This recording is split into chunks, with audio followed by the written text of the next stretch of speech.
안녕하세요. 이번 주차는 70년대 70년대 대중예술에 나타난 대중들의 욕망 이라는 주제로 같이 공부를 해보려고 합니다. 어, 70년대 대중예술에 나타난 대중들의 욕망, 이제 별들의 고향과 겨울 여자를 중심으로 살펴보도록 합시다. 1, 2, 3차 시 전체를 이 주제로 이번 주차에는 공부를 하려고 해요. 자료는 하나입니다. 제공되는 자료는 하나인데 분량이 굉장히 많아서 이번 주차 1, 2, 3차 시 나눠서 이렇게 할 겁니다. 우선 1970년대에는 무엇보다 긴급조치의 시대였다고 말할 수 있어요. 그러니까 1960년 4.19 혁명이 일어나서 이승만 독재 체제가 무너지고, 그러나 이제 그것이 또 박정희 군사 쿠데타로 또 군사 정권이 들어서고 난 뒤에 70년대라고 하는 것은 이제 유신 체제를 이야기하는 것이죠. 그 박정희의 영구 집권을 꾀했던 유신 체제를 이야기하는 겁니다. 그래서 긴급 조치, 계속해서 헌법 위에 이런 긴급 조치를 발동을 하면서 유신 체제에 대한 비판과 반발을 이제 억압하던 그런 시기를 긴급조치 시대라고 지금 이야기를 합니다. 이제 그런 상황 속에서도 사람들은 또 그러니까 일제강점기를 보면 그 민족이, 예, 이제 우리 국가가 이민족에 의해서 일본 제국주의자들에 의해서 강제로 나라가 그러니까 일단 국권을 상실했잖아요. 국권을 상실하고 민족이 어떤 절멸의 상태로 떨어진 상태에서도 물론 이제 독립을 그러니까 독립을 쟁취하기 위해서 이제 목숨을 버려가면서 무장항쟁을 했던 독립 이제 무장항쟁 독립운동가들이 있고, 또 이제 뭐 국내에서 언론이나 교육을 통해서 민족 자강, 그러니까 힘을 길러서 이제 장차 해방으로 나아가자 이렇게 뭐 이제 투쟁했던 사람도 있고, 또는 뭐 또 친일 부역자들, 일신의 영달을 위해서 일본 제국주의자들의 빌붙어서 호의호식을 했던 일단의 사람들이 있는 반면에 있고, 그러나 이제 더 많은 대중들은 또 일상을 살 수밖에 없었잖아요. 그런 것처럼 70년대 그런 군부 통치에 아주 그러니까 정치적으로는 매우 억압적인 그런 시대였죠. 그런 가운데서 또 사람들은 일상을 또 영위하는 거예요. 뭐 특히 이제 70년대에는 보면 바캉스, 레저 이런 소위 일정한 붐이 일어나요. 물론 이것이 이제 극심한 도농 격차, 도시와 농촌 간의 그런 어떤 경제적 어떤 또 심리적인 정서적 차이, 이런 것도 생기는 것이고, 그다음에 이제 사치성 소비를 또 급증시키는 그런 요인이 되기는 했죠. 어쨌든 이런 그런 흐름이 하나 있는 거예요. 그다음에 또 이제 뭐 고고춤, 그다음에 청바지, 이런 소위 청년 문화라고 할까? 그다음에 뭐 할리우드 영화, 특히 이제 홍콩의 이소룡을 중심으로 한 홍콩 액션 영화에 빠져드는 그런 시기가 또 이제 70년대이기도 해요. 그래서 소위 사회 질서 확립과 고속 경제 성장을 위해 추진되었던 뭐 퇴폐 불건전 풍조 일소, 그러니까 뭐 장발, 이렇게 머리가 긴 이제 장발을 단속하고, 그다음에 이제 미니스커트, 뭐 무릎 위에서 20cm인가 30cm인가 올라가면 이렇게 단속하던, 지금 여러분들 세대에서 생각하면 정말 이건 정말 말도 안 되는 이런 일들이 70년대 행해졌어요. 그 다음에 또 통금 밤 12시가 되면 이렇게 사이렌 소리가 이제 그 사이렌 소리를 신호로 통금이 뭔지 아세요? 통행 금지. 예, 밤 12시 이후에는 도로를 다닐 수가 없는 거예요. 그래서 그 소위 방범대원, 뭐 경찰 이렇게 단속을 하고 어, 이제 혹시 그 다니다가 이제 그 이렇게 단속에 걸린다는 표현이 좀 그런데 하여튼 그러면 이제 하룻밤 경찰서 유치장에서 잠을 자고 갔어야 되는 이런 상황이 된 거예요. 그래서 이렇게 이게 이제 70년대 유신 체제, 유신 독재의 억압적인 어떤 사회적 풍경이긴 해요.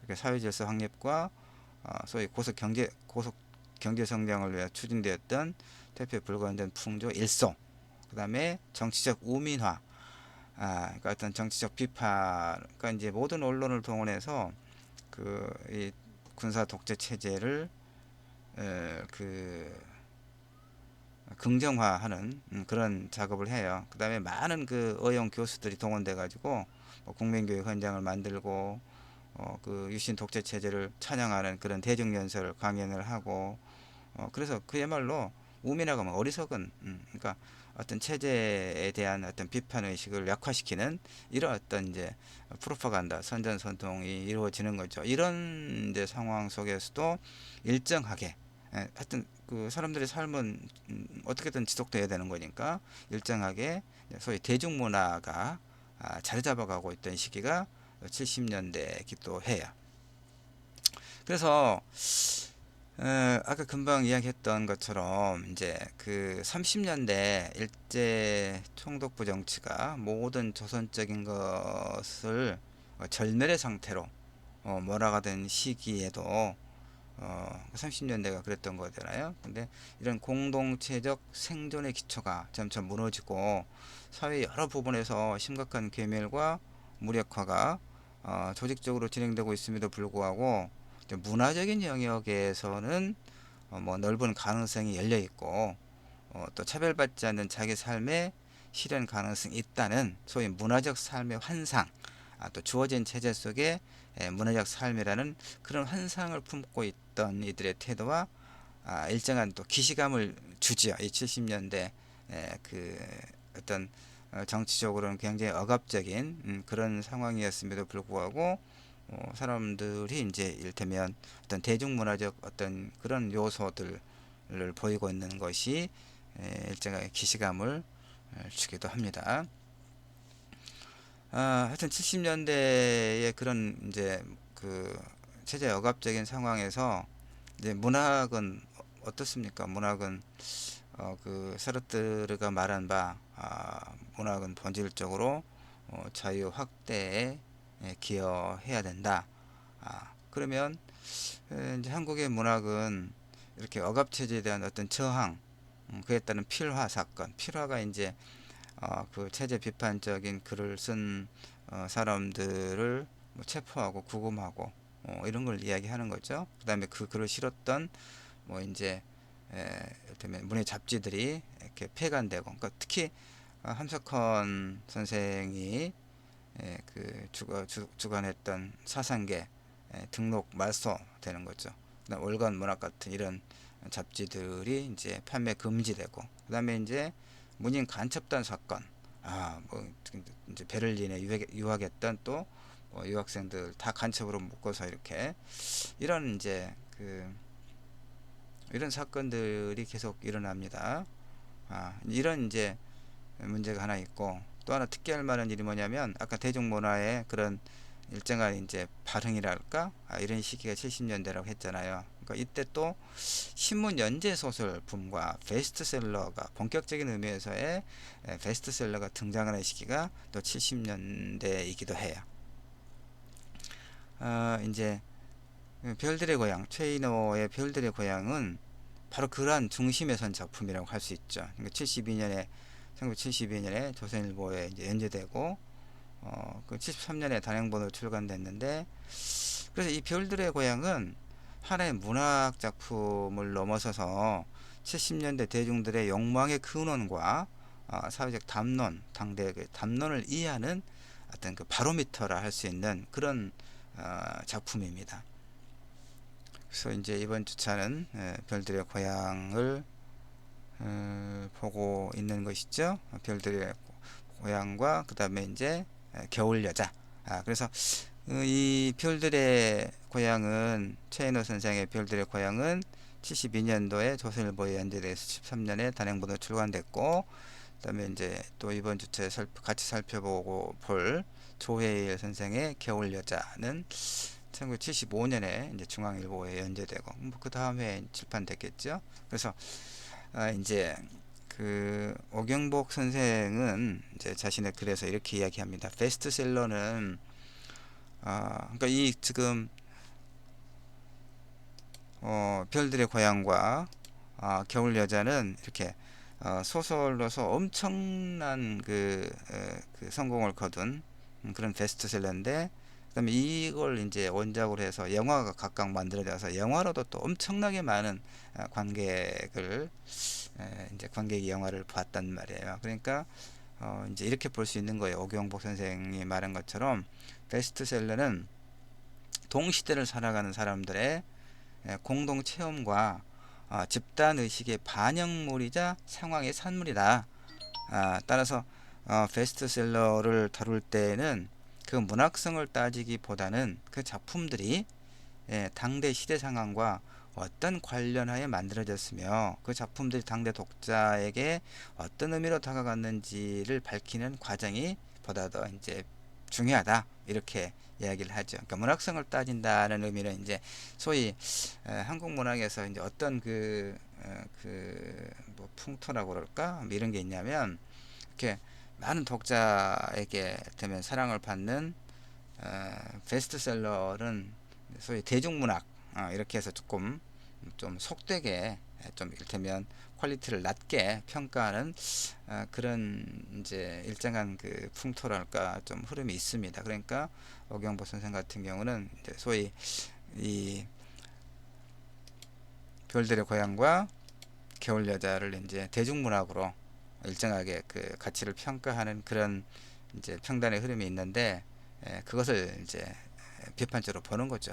그러니까 문학성, 어떤 미학의 측면을 따지는 것보다 더 중요한 것이 그 작품들이 당시 시대 상황과 어떤 관련하에 만들어졌고 그 작품들이 당대 독자에게 어떤 의미로 다가갔는지를 밝히는 것이 중요하다, 뭐 이렇게 이야기하고 있는데, 나 역시 이제 이런 관점에서 이번 주차에는 이렇게 두 소설을 중심으로 70년대 베스트셀러였던 두 소설을 중심으로 70년대 대중들의 어떤 욕망의 문제를 지금 살펴보려고 하는 것입니다. 다음 주차에는 이제 80년대로 넘어가야 되겠죠. 70년대 이번 주차 보고, 자,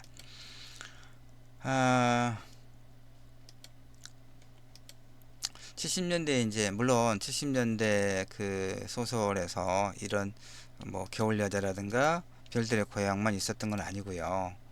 이제 본격 문학, 소위 그 어떤 문학적 성취가 매우 뛰어나게 평가받는 작품들, 특히 이제 뭐 리얼리즘 소설에서 황석영의 단편 객지와 함께 소세 연작 소설 소위 난소공, 이 함께 올린 작품과 함께 연작 소설 난쟁에서 올린 작은 공과 함께 이게 뭐가 오타가 나왔죠?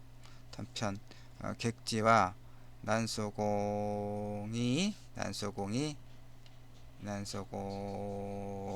고칠게요. 오타가 하나씩 나와. 이 차지하는 그 차지하는 의미와 비중은 상당한 거예요. 또 그래서 그 부분은 별도의 논의가 필요할 거예요.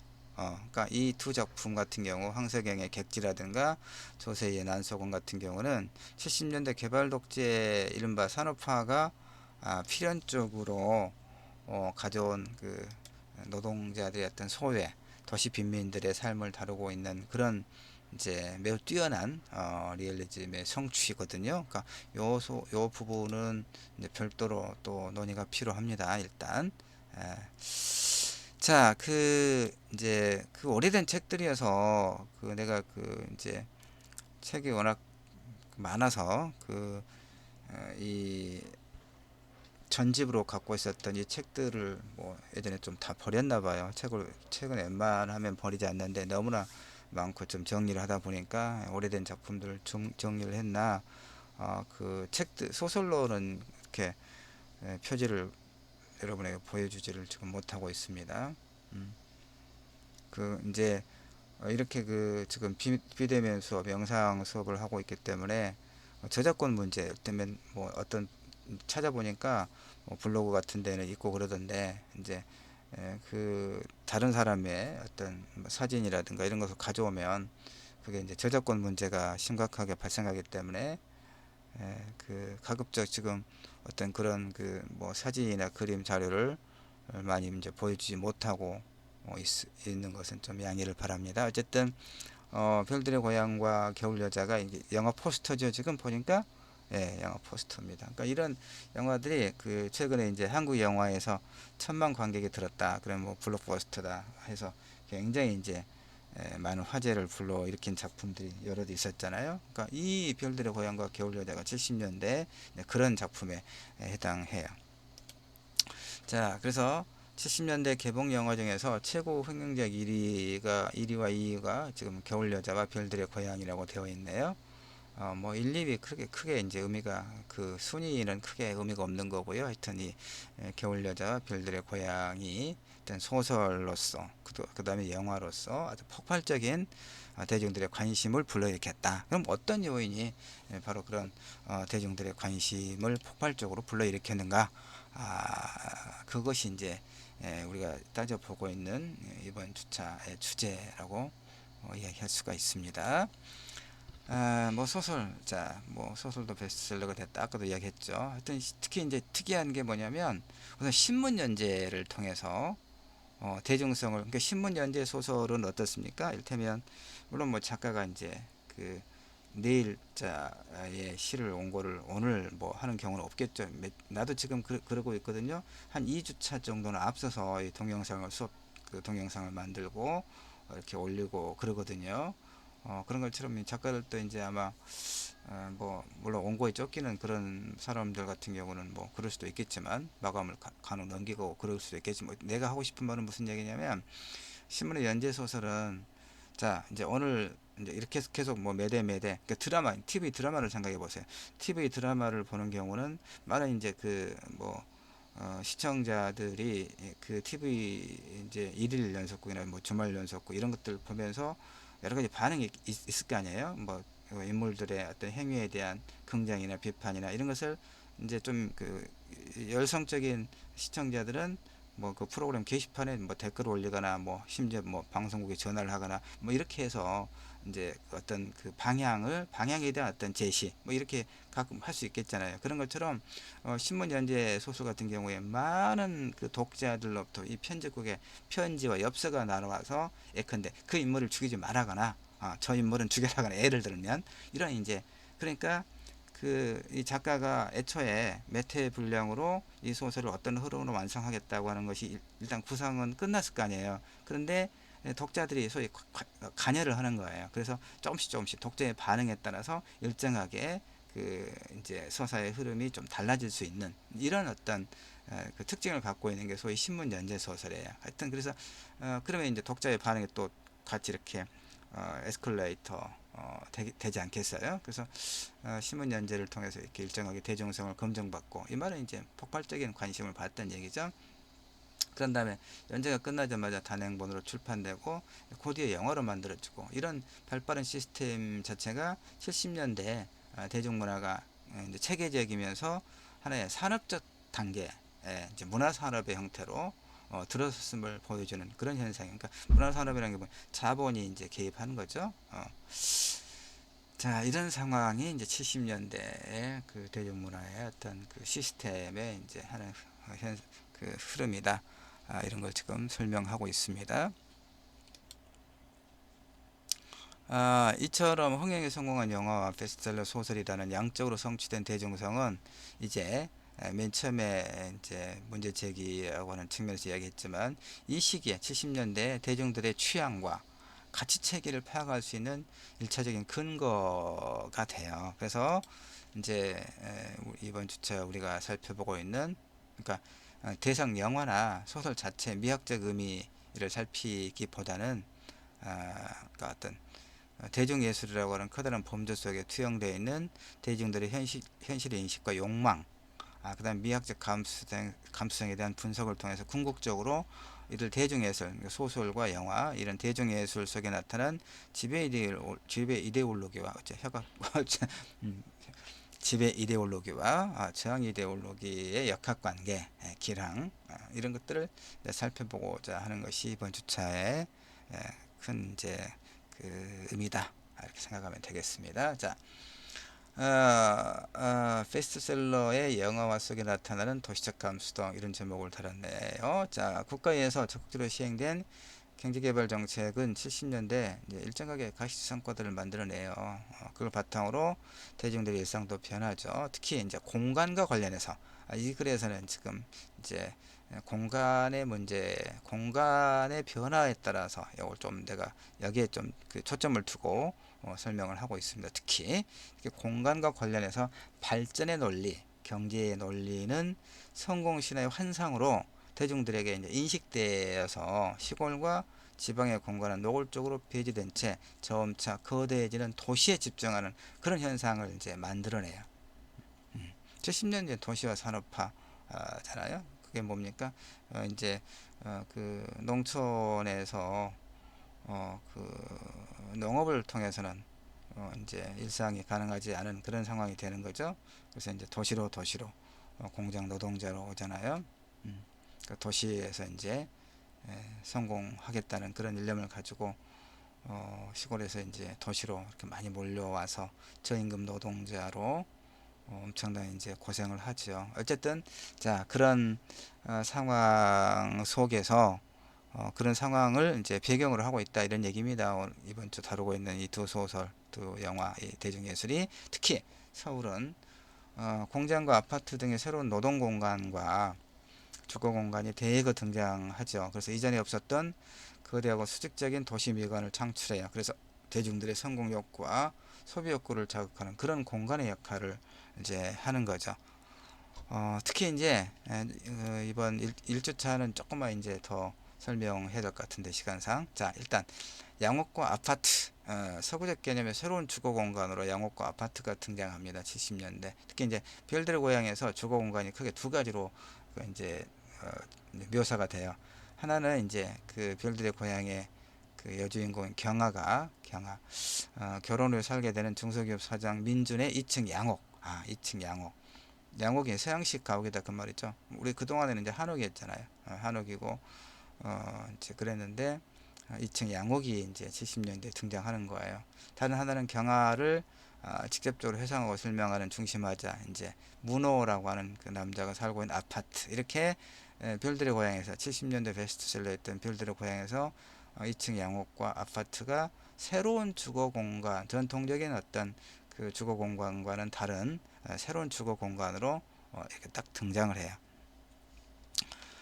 이 그 새로운 주거 공간이 어떤 의미를 가지고 있냐면 이제 뭐 별들의 고향만 그런 게 아니라 겨울 여자에 또 마찬가지인데, 일테면 겨울 여자에는 이제 그 주인공 여자 대학생 이화가 살고 있는 집과 그다음에 그녀를 스토커처럼 집요하게 관찰하던 첫 번째 남자 민요셉의 그 이제 중심 공간도 아파트에, 이화가 적극적으로 재결합을 주도한 대학 교수 허민의 주거 공간도 역시 아파트죠. 아파트. 그 다음에 그 아파트라고 하는 또그 별들이 흐르는 뭐 이렇게 다리를 건너 그 하여튼 이 아파트란 노래가 윤수일 노래 아파트 엄청난 유행을 했어요.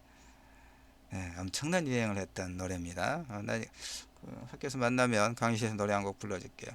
윤수일의 아파트 한참 많이 불렀던 노래인데 가사가 많이 떠오르진 않습니다. 우리가 학교에서 만날 수 있을지 모르겠네. 바이러스가 빨리 좀 완화가 되고 종식이 돼서 5월 중하순이라도 우리가 만날 수 있으면 좋겠는데 지금은 잘 모르겠습니다. 하여튼 아파트가 이렇게 새로운 어떤 주거 공간으로 등장했다. 양옥도 있지만 이제 양옥에서 점차 아파트로, 양옥보다는 아파트로. 물론 지금도 보면 우리 광주만 하더라도 그 주거 형태가 70% 이상의 아파트예요. 아파트.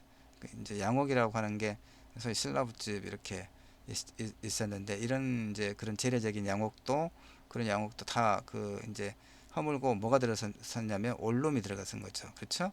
2층 양옥 이런 형태에서 이제 그 다 허물고 원룸으로 들어서고, 또는 이제 넓은 지역은 재개발해서 아파트로 들어서고, 그래서 이 새로운 주거 공간, 도시의 주거 공간이 광주만 하더라도 70%가 넘게 아파트라고 하는 새로운 주거 공간인 것이죠.